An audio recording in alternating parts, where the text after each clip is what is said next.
Dismayado si Iloilo City Councilor Marcus Sarabia sa nangin basehan sa pag-relieve kay Iloilo City District Engineering Office Officer in Charge Engineer Roy Pacanan. Madumduman nga ginanunsyo ni Department of Public Works and Highways Secretary Vince Dizon ang pagkakasapwesto kay Pacanan sang Lunes. Enero 12 bangod wala ini makapasar sa standards sang Civil Service Commission o kon CSC bilang District Engineer. Sa interview sang Bomb Radio kay Sarabia, iyagin pahayag nga kadamo sa mga alegasyon kag anomalya sa flood control projects ang ginakaulamiran ni Pacanan apang ini lamang ang nangin basehan sang DPWH para i-relieve ini.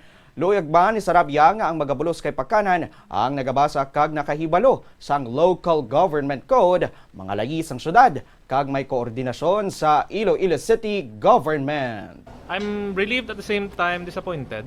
Kasi kung latuon nyo ang basis sang iyang pag-relieve, ang rason sina is bangod na hindi siya qualified sa Civil Service Commission na qualifications. No? Kung ako pa mangkoton, kadamo sa mga aligasyon, wild na di ang mga pumuluyo sang syudad sang Iloilo. Is that the best basis they could come up with? Kadamo sa mga allegations, damo sa mga anomalya. That's the best that they could do?